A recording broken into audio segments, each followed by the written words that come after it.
Halo, nama saya Faturrahman Bakari dari kelas 10-12 jurusan Teknik Komputer dan Jaringan. Kali ini saya akan menjelaskan sifat zat kimia dan sifat zat fisika, juga ciri-ciri perubahan zat secara fisika dan juga kimia. Dimulai dengan sifat-sifat zat terlebih dahulu. Jadi sifat zat dibedakan menjadi dua, yaitu sifat zat kimia dan sifat zat fisika.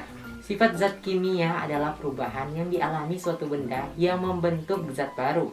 Sifat kimia adalah ciri-ciri suatu zat yang berhubungan dengan terbentuknya zat jenis baru. Sifat kimia antara lain adalah: pertama, ada yang mudah terbakar, contohnya adalah bensin dan kertas. Nah, kedua, membusuk, biasanya disebabkan karena ada kandungan mikroorganisme berupa ragi, jamur, bakteri, contohnya nasi yang dibiarkan berhari-hari akan basi. Ketiga, ada mudah meledak, contohnya zat yang mudah meledak ada magnesium, hidrogen, dan natrium. Untuk yang keempat, ada berkarat, contohnya logam seperti besi atau seng yang mengalami reaksi oksidasi. Nah, yang terakhir atau kelima, ada beracun, contohnya seperti insektisida, pestisida, fungisida, herbisida, dan rodentisida. Kita lanjut dengan pengertian sifat fisika. Sifat fisika adalah perubahan yang dialami suatu benda tanpa membentuk zat baru. Sifat fisika dapat diamati tanpa mengubah zat-zat penyusun materi tersebut. Sifat fisika ada 6, di antara lain adalah: pertama, di sini ada wujud zat yang memiliki 3 macam wujud, yaitu padat, cair, dan gas. Contohnya es yang mencair, air yang membeku menjadi es, dan air menguap menjadi gas.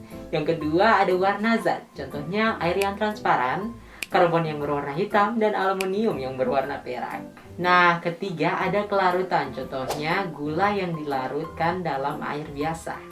Yang keempat, di sini ada daya hantar listrik. Nah, ada benda yang dapat menghantarkan listrik dengan baik, disebut konduktor. Contoh konduktor ada aluminium, tembaga, dan juga besi. Sedangkan benda yang sulit menghantarkan listrik disebut isolator. Contohnya karet, kayu, dan plastik.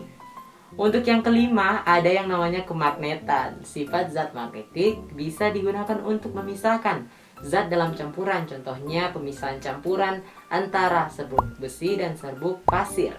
Nah, untuk yang terakhir ada sifat titik didih dan titik lebur. Titik didih adalah suhu di mana suatu zat mendidih.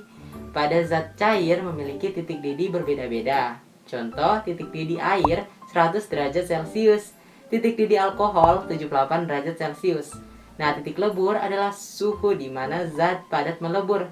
Contohnya, garam yang dicampur dengan es batu bisa menurunkan suhu es hingga di bawah 0 derajat Celcius. Setelah saya sudah menjelaskan sifat-sifat zat kimia dan juga fisika, sekarang saya akan menjabarkan ciri-ciri perubahan zat secara kimia dan fisika. Pertama, yang saya akan jelaskan adalah ciri-ciri perubahan zat secara kimia. Nah, ciri-cirinya: 1. Zat kimia dapat membentuk zat yang baru. Kedua, zat kimia tidak dapat kembali ke bentuk semula.